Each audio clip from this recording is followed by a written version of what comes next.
Le pido al equipo que nos grabe para ahora con muchísimo gusto saludar a Villa, hasta donde se encuentre. Ahí le mando un abrazo a mi querido amigo. Usted lo sabe perfectamente, es un gran escritor y un gran periodista. Ricardo, te saludo con mucho gusto. ¿Cómo estás? Querido Toño, público memorioso, estoy muy bien, muchísimas gracias. Pues aquí disfrutando de los análisis que haces, Toño, y al mismo tiempo, como estamos en todas las pistas, porque esa es la idea, pues estamos informándonos, estamos viendo cómo la oposición da de patadas, da de codazos, hace berrinches, se tira al suelo, hace melodramas, con tal de que los vean, con tal de que los escuchen, pero afortunadamente el pueblo de México sí los está escuchando, a veces porque no hay remedio, no hay forma de evadirse a esa triste realidad que hay en los medios de comunicación corporativos, pero los está viendo y se está burlando de ellos con una crítica también muy del pueblo de México, porque en el pueblo de México somos nosotros también muy inteligentes, Toño, a la hora de ver las mentiras de los infundiosos y pues nos burlamos de ellos y les damos la vuelta. Así que yo veo y felicito mucho al pueblo que le está dando durísimo, veo en las redes sociales que sale Ciro, compungiéndose, haciendo sus melodramas, tirándose ahí a la alfombra porque no le gusta el piso frío, y la gente sale y le tunde sabroso, y eso me da muchísimo gusto. De modo que estamos muy bien, mi querido Toño, aunque tenemos aquí la tacita de gruñón, somos un poco gruñones, la verdad somos medio grumpis.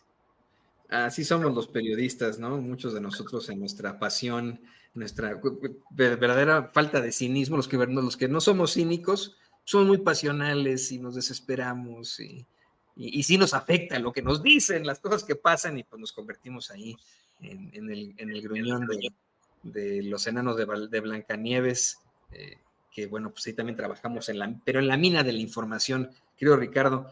Mira, antes de que vayamos a tu tema, creo que vale mucho la pena analizar. Fíjate cómo es. Perdóname, Toño, perdóname, pero es que me vino a mi mente Xochitl Gálvez disfrazada de Blancanieves, no. y el Patitas de Molcajete ahí brincando alrededor de ella. Se me vino la imagen. Discúlpeme usted, público memorioso, pero de pronto ese tipo de imágenes perturbadoras cruzan por mi cabeza. Fíjate que estuve recientemente y ahí entrevistamos al alcalde electo Gilberto Zárate en la localidad, en el municipio de Comonfort, en Guanajuato, el cual es conocido, querido Ricardo, por su elaboración de molcajetes. Ahí tallan la piedra, extraen la piedra, y si uno quiere un buen molcajete, pues vaya ahí al pueblo de Comonfort, al municipio de Comonfort, un lugar muy, muy bonito.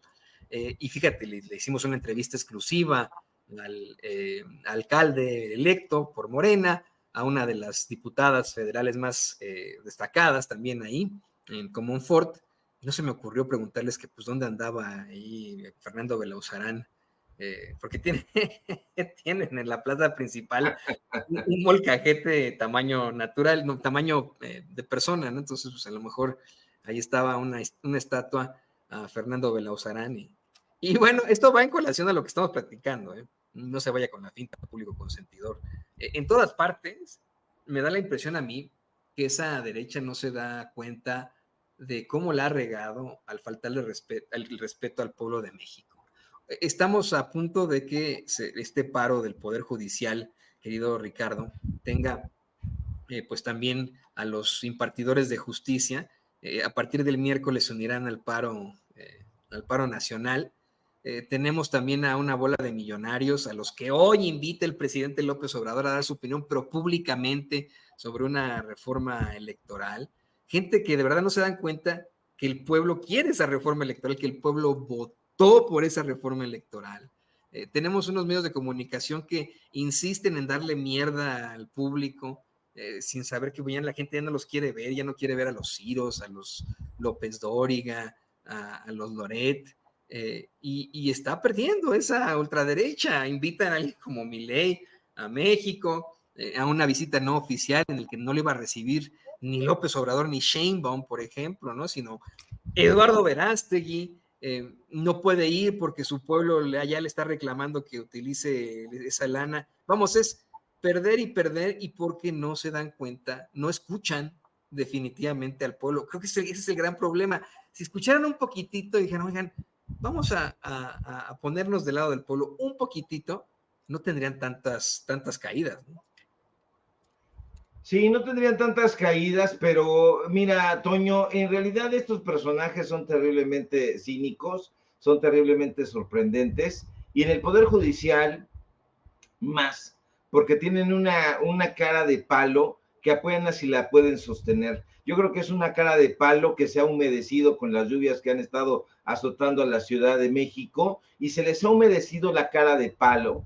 Y bueno, pues está esta idea, esta pretensión de llevar a jaque, no a paro, sino a jaque al Poder Judicial, porque estos jueces, estos ministros, estos magistrados se tratan como reyes, se tratan como reinas. Hoy mismo nosotros, si nos asomamos no solamente al Poder Judicial de la Federación, sino al Poder Judicial local, a los diferentes poderes judiciales locales, es decir, a los estados, vamos a encontrar muchísima corrupción. Nosotros nos hemos asomado a Veracruz, por ejemplo, nos hemos asomado a Puebla, nos hemos estado asomando a Querétaro, a propósito de la elección de San Juan del Río que se quieren atacar ahí los panistas. Pues dijimos, bueno, pues vamos a asomarnos a ese México profundo, del cual no quiere saber nada Ciro, del cual no quiere saber nada López Dóriga, ni ninguno de estos personajes que no salen de sus estudios aparatosos. Nos acabamos de asomar, por ejemplo, a Querétaro, Toño, y el Poder Judicial allá en ese estado también está haciendo de las suyas. Hay una magistrada, la magistrada presidenta del Poder Judicial, que autorizó que se dilapidaran más de 10 millones de pesos, dinero del pueblo, dinero del presupuesto, en tabletas, en computadoras, en baterías, en pantallas para sus colegas, otros magistrados. Preocupa a mucha gente esta displicencia con la que se conducen en el Poder Judicial, y preocupa en este caso también la cercanía que tiene con el político panista, hoy gobernador Mauricio Curi, gobernador de Querétaro, que le prometió en algún momento, y lo hemos dicho aquí, a Carlos Loret de Mola que iba a renunciar si se comprobaba que había muertos o habría muertos ahí en el estado de Corregidora de Querétaro, en ese evento nefasto donde vimos que pues prácticamente las autoridades no hicieron nada, pero se lo prometió a Loret, no cumplió desde luego. Ahora estamos viendo que ese Poder Judicial que hoy se está desgarrando las vestiduras, también tiene muchísima cola que le pisen en los estados. Mariela Ponce Villa, que es el nombre de la magistrada presidenta del Poder Judicial allá en Querétaro, le ordenó pagar, se lo digo con datos duros, 10,11,751 pesos a una empresa llamada MC Microcomputación. Ahora, da la casualidad, porque ya ve que estos personajes entran mucho en las casualidades, que esta compañía, que tiene, por cierto, su sede en la ciudad de Querétaro, también tiene oficinas en otros estados. Tiene aquí en la Ciudad de México, tiene en Guanajuato, tiene en Morelia, tiene en Jalisco, tiene en San Luis Potosí, y bueno, ellos le reportaron al fisco, y lo estuvimos revisando, que entre 2012 y 2021 habría recibido 29.6 millones de pesos por contratos por adjudicación directa, pero no fue así. Fuentes al interior del Poder Judicial del Estado de Querétaro, porque no crea usted que tenemos derecho de picaporte y vamos y nos metemos ahí al Poder Judicial y nos dan toda la información. No, hay gente que está hasta el gorro, hay gente que está hasta el copete, en mi caso el copete de hueso, de tanta corrupción, de tanta tranza, diría el presidente López Obrador. El pueblo se cansa de tanta pinche tranza, y entonces nos buscan y nos dicen, oye Sevilla, tú que estás dando estos datos duros, aquí tenemos esta situación.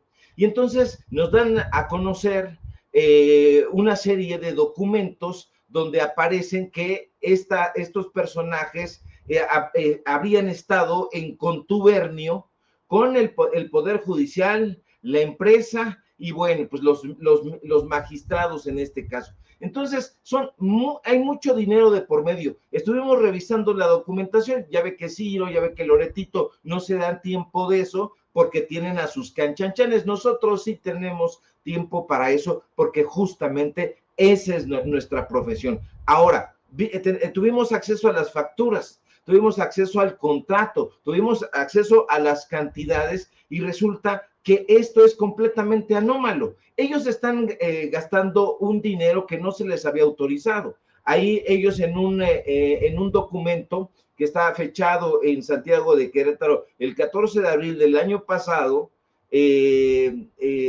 dicen que van a dar un contrato por 8 millones de pesos, poquito más, pesos menos, pero resulta que dieron 2 millones de pesos más. Ahora, le estoy diciendo que son tabletas, que son computadoras, que son protectores de pantalla, ese tipo de cosas en las que están dilapidando el presupuesto. Ahora, llama mucho la atención la cercanía que tiene Mariela Ponce Villa con Mauricio Curi, pero no solamente con ese panista, sino parece muy cercana a varios panistas en esa entidad. Resulta que también es amiga del otro panista, Roberto Cabrera, que ya le hemos dado a conocer, es el personaje que querría robarse la elección de San Juan del Río. Él es el actual presidente municipal de ese municipio, valga la redundancia, pero de acuerdo con nuestras fuentes, esta cercanía que tiene ahí con estos personajes, con los magistrados, con la titular del Poder Judicial del Estado, con el Instituto Electoral del Estado de Querétaro, que es el que en determinado momento va a fallar a favor o en contra de esta elección, pues resulta que está, o todo parece estar completamente amañado. Es muy preocupante, Toño, porque fíjate nada más cómo están todas las cosas concatenadas, todas las cosas hiladas, porque en teoría se supone que el Poder Judicial de México, de todo, tanto el Poder Judicial Federal como el local, es una pieza fundamental del sistema político, y en teoría también se supone que es el encargado de velar por la justicia y el cumplimiento de la ley, pero no para unos cuantos, sino para el pueblo en general, y más aún para el pueblo llano que tanto lo necesita. Hay datos y datos. La semana pasada le dimos a conocer, por ejemplo, porque van a decir, no, Sevilla, ¿dónde está esta información dura y tupida? Como ahorita estabas explicando en tu clase de periodismo, Toño, yo estoy completamente de acuerdo en esta pirámide invertida y todo eso que tan necesario es y que ojalá pusieran atención muchos de los supuestos periodistas. En fin, nosotros le dimos a conocer que hay jueces que están trabajando para la derecha, pero no solamente eso, sino para compañías de la derecha. Hay una empresa muy polémica que se llama Aleática. No sé si le suena a usted, público memorioso. Aleática es una compañía que está operando una parte del viaducto Bicentenario y resulta que lo estaría haciendo de manera ilegal. Y los juzgadores, en lugar de fallar en un litigio que se ha estado llevando a cabo, en lugar de fallar a favor de la justicia, resulta que fallan a favor de Aleática, que trabaja para los grandes corporativos. Sí, los jueces que se han ido o que están por irse a paro junto con esta gente que está atolizada, perdónenme usted si trabaja en el Poder Judicial de la Federación, pero caramba, 600 familias ahí con vínculos, que mi cuate, que mi primo, que mi sobrino, que mi tía, que mi nieto, etcétera, metidos ahí, pues a mí me parece eso completamente repulsivo, pero habrá quien no, pues a quien le dan pan que llore, y si le heredan una placita, si meten ahí al primo, a la prima, al niño, a la niña, pues no hay ningún problema, les va a encantar, pero eso no es el espíritu del Poder Judicial de la Federación.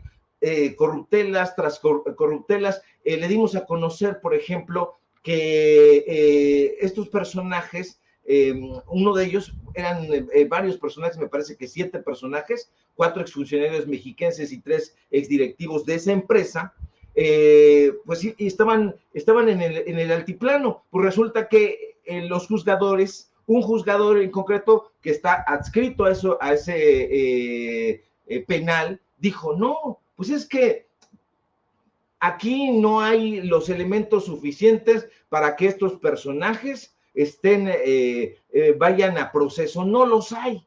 Y sin embargo, pues a menos que nosotros estemos ciegos, estemos estúpidos, estemos tontos, ahí están los datos duros.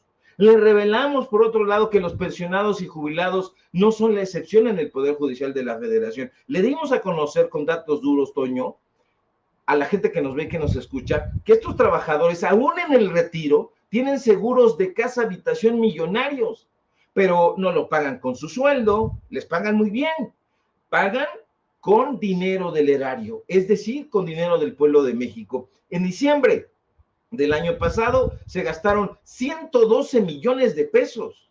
Está ahí en los ejercicios 2023, 2024 y está esto comprometido hasta 2025. 112 millones, más de 112 millones, casi 113 millones de pesos en seguros voluntarios de casa habitación. Pues claro que van a ser voluntarios. Si a mí me aseguran la casa y yo no la tengo que pagar, por supuesto que sí voy a aceptar el seguro. Es decir, el Consejo de la Judicatura, el cual en la mañana de ayer pusieron los candados, porque estoy señalando hacia atrás porque está en el oriente de la Ciudad de México, esta estructura más o menos romana, que habría que ver cuánto costó, porque si usted se para frente a la estación de autobuses de Oriente, conocida como la Tapo, se va a dar cuenta que esa cosa es majestuosa.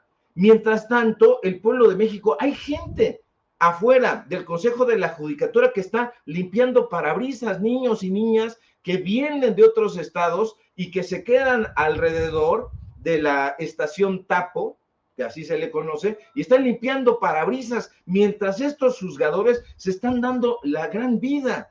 Oye, pero habrá algunos juzgadores que sí valga la pena, que estén trabajando. Pues le digo desafortunadamente que son los menos. ¿Por qué? También hace unos días, usted lo sabe, con datos duros le dimos a conocer que la Corte está plagada de traidores al pueblo. No estamos hablando de la traición a la Cuarta Transformación, que esa ya de por sí se ha ido dando durante todo el sexenio por algunos personajes que ya le hemos mencionado. Pero ahí está Juan Luis González Alcántara Carrancá, que le ha dado la espalda a la nación, que le propuso a sus pares, los ministros de la Suprema Corte, que declararan inconstitucional el traslado de la Guardia Nacional a la Sedena. Usted lo recuerda. Le dimos a conocer que no había sido el único caso, que había actuado en contra de la transformación, en contra incluso del personaje, en este caso el presidente de la República, que en efecto lo había nominado, pero él elaboró un proyecto para invalidar el decreto, para blindar los proyectos prioritarios del gobierno federal. ¿Se acuerda usted de eso? Esos son golpes arteros.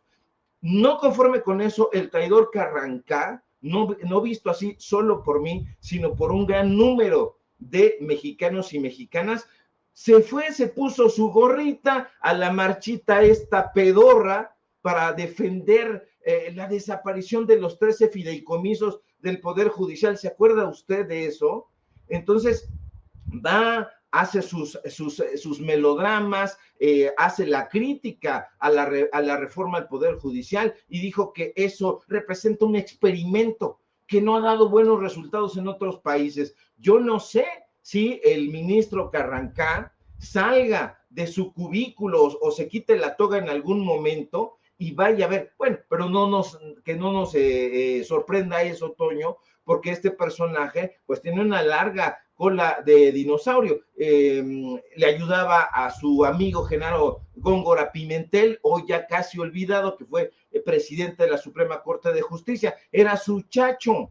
Entonces, ¿cómo lo ayudaba? Porque me van a decir, oye, ¿cómo ayudaba a Góngora Pimentel? Se lo recuerdo, en algún momento este señor Carrancá firmó una sentencia que redujo la pensión alimenticia de los hijos de Góngora Pimentel. Es decir, Góngora Pimentel, su cuate y protector, no quería pagar la pensión y Carrancá dijo, pues va, órale, me toca a mí y yo digo que hay que reducirla. Ese tipo de personajes son los que están allá enquistados en el Poder Judicial. Aparte de eso, Toño, creo que ya me extendí, pero aparte de eso, los tienen en la UNAM. Este señor Carrancá, por ejemplo, trabaja en el Instituto de Investigaciones Jurídicas de la UNAM. Perdóneme usted, no trabaja porque es investigador honorario, es como un emérito. Entonces el tipo lleva metido ahí 24 años cobrando en la UNAM y ha publicado entre 7 y 8 artículos en todo ese tiempo. Entonces, dígame usted si de verdad no se necesita urgentemente una reforma al Poder Judicial. Yo me arrancaría los cabellos, Toño, no los tengo, pero esa es mi apuesta a que haya una reforma al Poder Judicial. Yo no soy un periodista objetivo, no soy un periodista neutral, porque si lo fuera, entonces estaría metido en una novela de Philip Dick, pero no, no soy ningún tipo de androide, no soy ningún tipo de robot, tengo sangre en las venas y me enardece este tipo de cosas porque vamos investigando, Toño, público memorioso, y nos encontramos alguna tropelía, una tranza millonaria prácticamente en cada paso que damos. Entonces, a mí que me inviten, bueno, me autoinvito ahí a Telerisa, a Televisión Azteca y que me pongan al mejor de sus gallos para debatir. Y yo no voy a mentarles la madre, no los voy a desacreditar, simple y sencillamente voy a presentar estos datos duros que los conozco perfectamente porque yo sí, a diferencia de estos chayoteros, sí estoy a favor del pueblo de México, pero además hago mis propias investigaciones, a mí nadie me pasa la tarea y a mí nadie me da ninguna filtración para que yo ponga la cara y diga, esto es investigación de Ricardo Sevilla. Así que ya me extendí, Toño, y ya hasta se enojó Grumpy. No te iba a decir que cuando vi el video de esos funcionarios o trabajadores del Poder Judicial cerrando instalaciones, hablando de libertad, cuando los veo atacar a la ministra Lenia Batres, cuando los veo hacer planteamientos muy feos, muy agresivos en las redes sociales y en la televisión, también siento una profunda indignación pensando en el mal tan extremo que le han hecho a México y cómo es que, pues, de todos modos, ahí actúan en función a los privilegios que temen perder. Ahora bien, estos personajazos no son los que perderían sus privilegios, sino los que acabas tú de mencionar y exhibir, encuerar de cuerpo entero.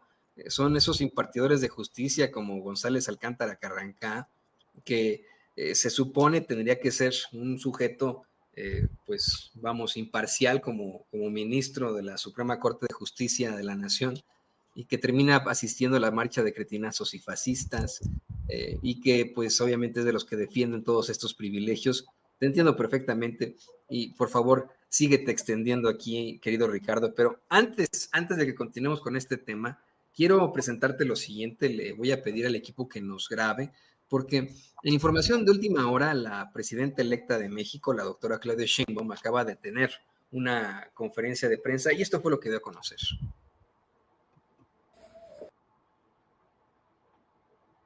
Con el equipo de Educación, Salud y Bienestar, hace un momento.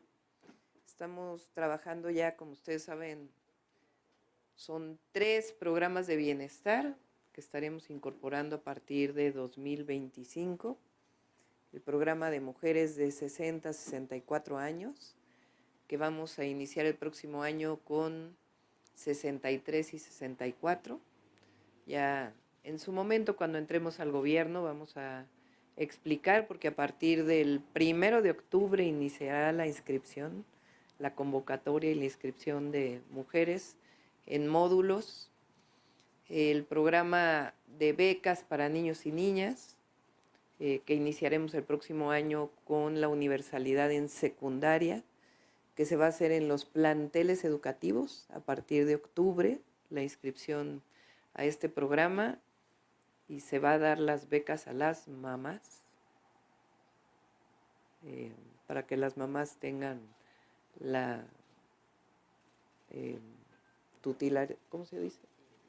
La titularidad de la tarjeta, a menos que pues por alguna razón la mamá no esté presente, entonces sería el padre o el tutor.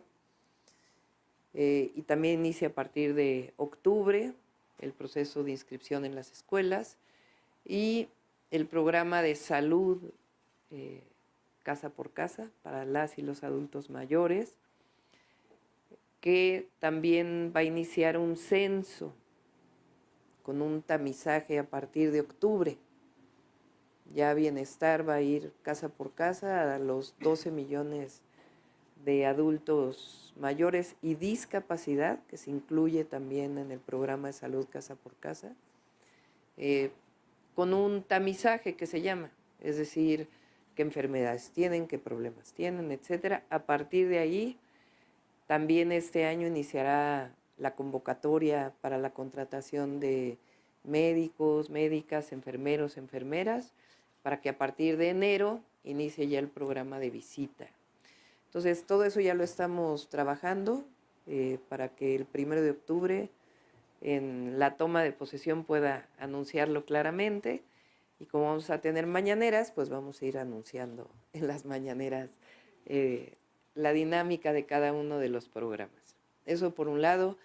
Por otro lado, como saben, ayer nos reunimos con el gabinete, tuvimos 3 presentaciones generales, una de Rogelio Ramírez de la O, el secretario de Hacienda, sobre la situación económica del país, cómo cierra y cómo esperamos el 2025, cómo vamos a construir el presupuesto del 2025, las prioridades, y también pues la visión general del gobierno y los programas prioritarios, que ya los conocen ustedes, porque son los 3 programas de bienestar, los trenes, terminar el tren interoceánico, el tren Maya, los trenes hacia el norte de la República, carreteras, que estamos definiendo cuáles carreteras, y los programas de agua, también obras importantes de agua, que ya también las estaremos anunciando como las grandes prioridades del próximo año. Además de, ya lo anunciaremos también, vamos a hacer un programa muy intensivo para poner en orden todas las concesiones de agua en el país. Entonces todo eso estuvo platicándose. Hoy en la tarde tenemos reunión también. Hoy vamos a ver temas de economía, energía. ¿Y qué más? Economía, energía y obras, infraestructura. Y mañana estaremos viendo los principales programas sociales. Y después nos volveremos a citar para seguir trabajando con el gabinete.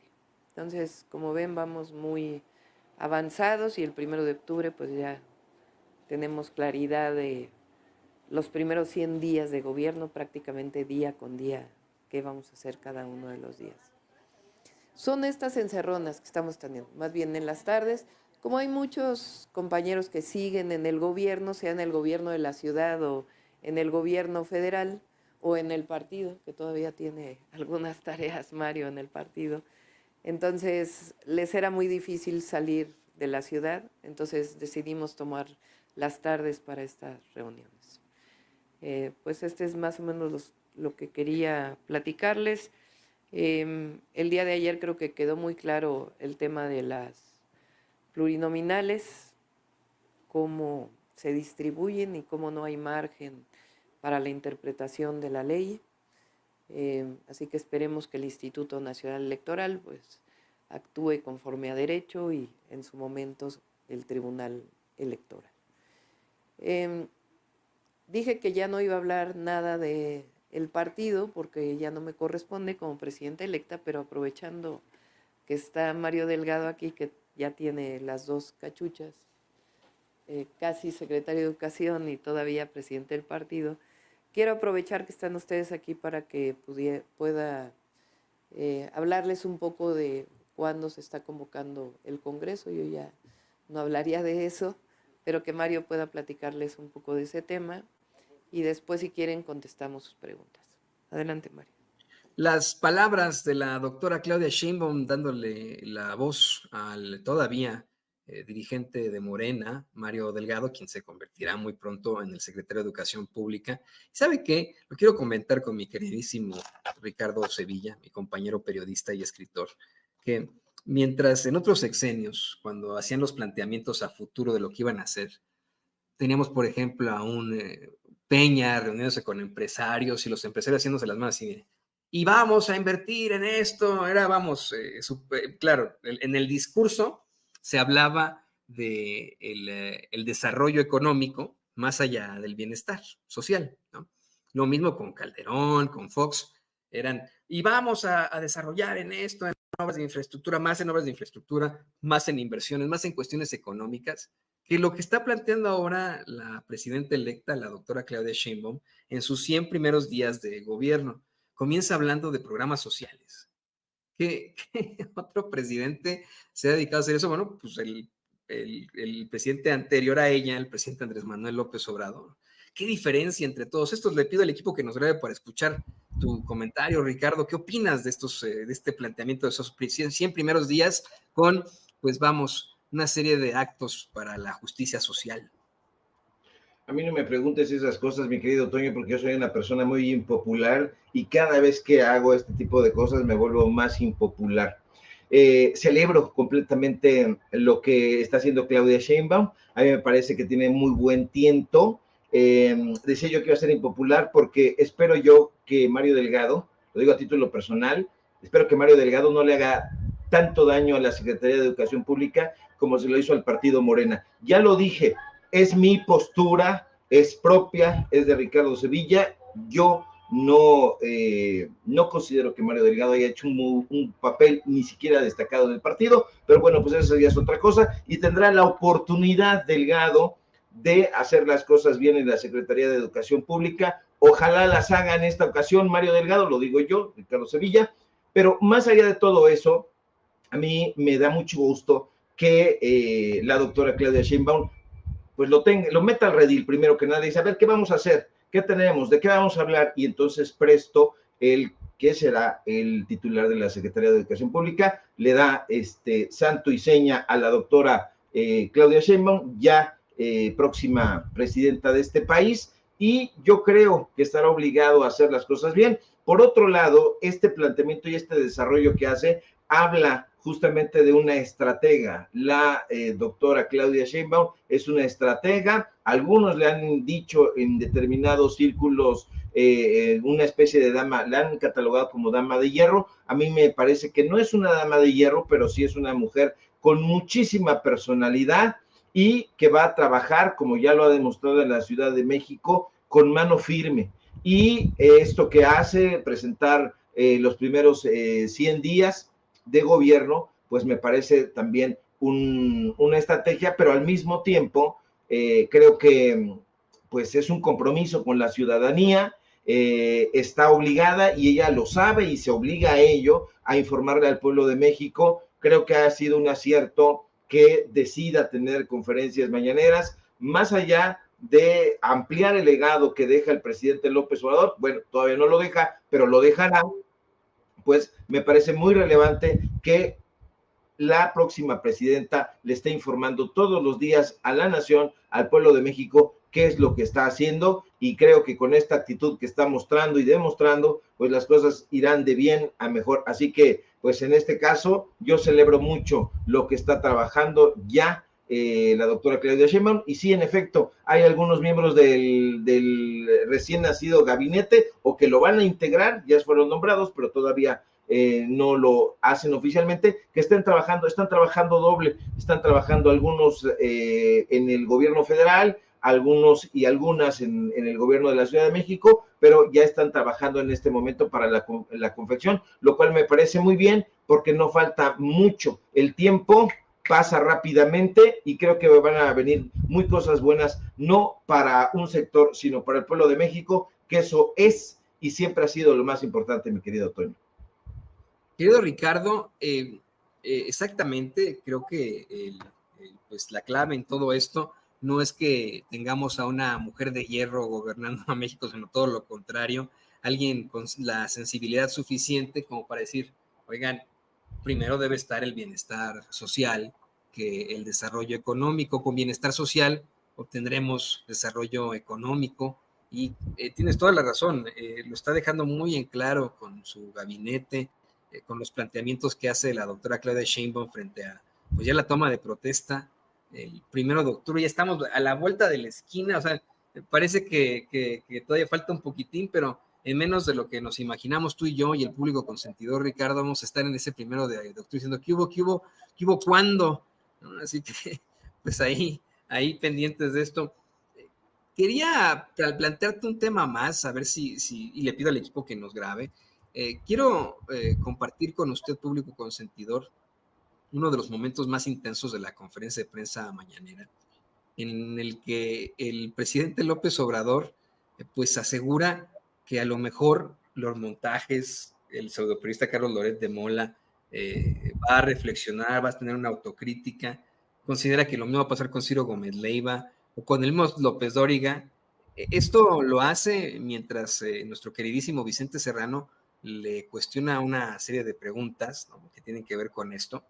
Es el clip 25, donde a ver si lo podemos compartir rápidamente con el queridísimo Ricardo Sevilla, para que usted vea cómo es que el presidente incluso está esperanzado, ¿no?, o cree que en algún momento la humanidad le llegará a personajes como Carlos Loret de Mola, como Ciro Gómez Leiva, como Joaquín López Dóriga, personajes que yo siempre he cuestionado cómo dormirán por las noches ante tantas infamias que cometen en lo que pues ellos creen es el periodismo. Mire usted. Entonces, no hay nada. Esto de lo de los empresarios, les cuesta trabajo entender de que ya son otros tiempos, pero todos tenemos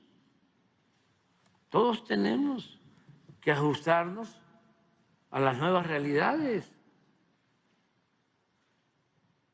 El caso de los medios es igual. Va a llegar el momento en que no lo descarto, de que Loret de Mola ¿sí?, va a hacer una reflexión autocrítica, no va a ser autocomplaciente,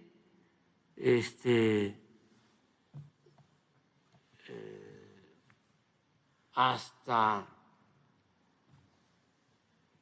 los más cerrados cambian de modo de parecer. Y mencionaría, querido Ricardo, querido público consentidor, también a personajes como Ciro Gómez Leiva, del que dice, ojalá regresen a lo que era hace 30 años, algo que tú mismo has mencionado aquí en Sin Censura, cómo es que pues se desvió del camino alguien como Ciro Gómez Leiva. Y también menciona a un López Dóriga haciendo el chascarrillo de que en su momento mi colega, mi colega de la escuela, somos los dos exalumnos de la escuela, Rosa Isela Rodríguez, pues ella como periodista de la Carlos Septién admiraría en algún momento a López Dóriga, y hoy pues bueno, nos hemos dado cuenta de quién es ese López Dóriga. Yo sí creo que puede llegar el momento en el que tengan humanidad estos personajes y digan, ching, creo que hice cosas muy, muy feas, haciendo el papel de un periodista que no me correspondía, querido Ricardo. En algún momento, esta mea culpa la hizo Jacobo Zabludovsky. Jacobo Zabludovsky, dentro de la televisión mexicana, era la voz oficial, no solamente de su empresa Televisa, o la empresa en la que trabajaba para el Tigre Azcárraga, sino también la que utilizaban los políticos, en este caso, pues todos políticos emanados en ese momento del PRI, y Jacobo Zabludovsky engañó durante muchos años, muchísimos años, al pueblo de México. E incluso había la frase, para quienes estén de mi edad, o más o menos, yo soy el más viejillo de por acá, de estos lugares, pero había frases en las familias que decían, lo dijo Jacobo, oye, ¿dónde lo viste? Lo dijo Jacobo. Entonces la voz de Jacobo Zabludovsky era la que influía muchísimo en las familias mexicanas para mal, la verdad es que para mal. Entonces este personaje que hizo una de las crónicas más notables, eso sí, durante el terremoto que asoló y azotó a la Ciudad de México el 19 de septiembre de 1985, hacia el final de su vida, trata de hacer esta mea culpa, hace esa reflexión y se convierte en un periodista completamente distinto al que solía ser. Trabaja ya haciendo radio, saliendo de Televisa, comienza a hacer una trayectoria muy distinta, pero muy distinta. Del mequetrefe que intentó entrevistar a Salvador Dalí, es algo que poco se dice, pero se comportó como un mequetrefe, como un safi, como un vulgar. Eso le pesó mucho en las críticas. En una biografía que se escribió sobre el Tigre Azcárraga, un tabicazo así que lamentablemente me soplé, como decimos, ahí hay un episodio donde se habló de las críticas que recibió Jacobo Zabludovsky sobre esa entrevista. Entonces, él se pone a leer, Jacobo Zabludovsky se pone a leer, incluso llegado a un punto en su espacio informativo, cada 2 o 3 días recomienda un libro a la audiencia y le dice, este libro se trata de esto y de esto y de esto, porque él se pone a leer, no se lo cuentan, no lo lee a través del prompter, haga de cuenta que yo saco este librito y le digo, bueno, José Carlos Mariátegui, por cierto, un gran escritor del cual no habla Vargas Llosa, y es mucho mejor que él, José Carlos Mariátegui, gran ensayista Mariátegui, por cierto. Jacobo Zabludovsky hace un papel distinto. Déjame decirte, Toño, que yo no tengo la misma confianza en López Dóriga. Creo que a diferencia de Jacobo Zabludovsky, Joaquín López Dóriga no tiene el menor interés en cambiar. López Dóriga es un personaje que hasta sus últimos días, lo pienso yo de esa manera, va a seguirle mintiendo o intentando mentirle al pueblo de México en la cara, y los otros nunca han sido periodistas. Carlos Loret de Mola no ha sido un periodista, no tiene una formación. Eso para mí me parece inaudito. Nunca he entendido la postura de Carlos Loret de Mola. Quizá yo le busco complejidades, pero es un tipo vano y simple y falaz. Pero nunca he entendido por qué se dedica a esto y no se dedica a hacer montajes o a hacer algún tipo de cosas del estilo, a la farándula que parece gustarle mucho en esas capsulitas que hace con el payaso de la peluca verde, broso, Víctor Trujillo. No entiendo por qué no se dedica a eso y por qué está allanando el espacio periodístico. Cuando tú eres arquitecto, yo no lo soy, pero me imagino que querrás ser uno de los mejores arquitectos y estudiarás, no sé, la tradición Barragán, Legorreta, qué sé yo, la propia tradición de Abraham Zabludovsky, que era el hermano de Jacobo. En fin, si tú ejerces una profesión, si tú ejerces una carrera, si tú ejerces un oficio, creo que lo ejerces porque te gusta, o eso debería de ser. Sin embargo, tengo la impresión de que estos personajes nunca gustaron del periodismo. Sí, en efecto, Ciro Gómez Leiva tuvo una época, pero pasó en un instante, desafortunadamente en un tris, y la tuvo en el momento en que estuvo trabajando en CNI Canal 40, antes de que hicieran ese vínculo con Ricardo Salinas Pliego, que salió muy mal, que Vicente Fox no se quiso meter, y dijo yo, ¿por qué? El cerro del Chiquihuite, toda esa situación. Ciro Gómez Leiva rápidamente depuso las armas del periodista, que son la veracidad, la supuesta objetividad que debería existir, que no existe, ya lo hemos dicho, el rigor, los datos duros, todo eso, y se vendió al mejor postor. Hoy está completamente entregado a los contratos. Mire, come de la familia Azcárraga. Acuérdese usted que Radio Fórmula forma parte también de la familia Azcárraga, de un ala de la familia Azcárraga. Trabaja para el mercader Olegario Vázquez Raña, que es un personaje completamente funesto, y todavía sí se presentan como los grandes periodistas. No lo son. Yo, a diferencia del presidente de la República, Toño, creo que no va a ser el caso, ojalá que así fuera, pero como no están apegados a ninguna tradición periodística, pues no van a dudar en abandonarlo todo, y si les dan dinero por aquí y por allá, a lo mejor poniéndolo en un símil de lucha libre, ellos combatieron en los grandes encordados, en las grandes arenas, tuvieron carteles internacionales incluso, pero van a terminar como mediocres, luchando en las arenas de las afueras, aventándole ahí o recibiendo incluso monedas que les arrojen con todo el descrédito. Y eso es algo que no que nunca habían previsto y que no les ha tocado la realidad. La realidad es muy distinta y la realidad ya no está en esos foros aparatosos. Hoy la gente está informándose y está cuestionando y está criticando y está alzando la voz y diciendo, no es cierto, Ciro Gómez Leiva no pasó de esta manera porque aquí están los datos duros. En fin, Toño, me extendí. Sí, porque por ejemplo, y suena muy básico lo que voy a decir, pero el apodo, los montajes prevalecerá en la historia.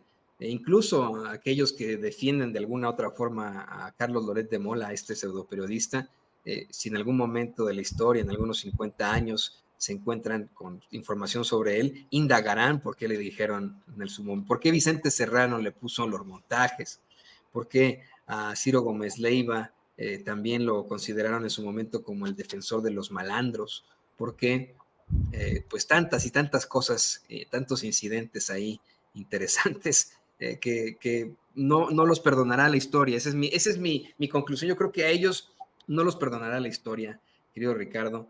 Yo aspiro a que tú, Vicente, Paco, Cruz, Francisco Cruz, por supuesto, el queridísimo César Gutiérrez Priego, el maestro José Vélez, el queridísimo Jaime Hernández, este equipo de colaboradores, pues vamos, no pasen a una mala historia, sino que sigamos trabajando por esa verdad con justicia. Y no me queda más que agradecerte pues, por esta intervención tan interesante y pedirte que por favor nos compartas tus redes sociales. Al contrario, mi querido Toño, siempre agradecido con tus diferentes palabras. Considero que es un despiste porque pues yo no tengo ninguno de esos atributos que tú mencionas, pero siempre arrebolado por esas palabras tan generosas. Sígame por favor en mis redes sociales, en X, @SevillaCrítico, en Facebook, Ricardo Sevilla Sin Nada Más. Sígame por favor en Paralelo 24, este portal de investigación. Todavía hay estos portales de investigación quizá nostálgicos de la investigación periodística. Ahí estamos llevando a cabo esta lucha sin cuartel. Síganos, por supuesto, en los datos duros. Hoy tenemos informativo en punto de las 9 de la noche y, por supuesto, aquí en Sin Censura, donde somos orgullosamente miembros y hay periodistas, ellos sí, muy capaces, muy entregados, como mi querido Vicente Serrano y desde luego Toño Ruiz. Te mando un fuerte abrazo, Toño, y estamos pendientes de la información. Amigo, siempre un placer y también yo me siento honrado por tus palabras. Ahí tiene el escritor, el periodista Ricardo Sevilla, aquí en Sin Censura.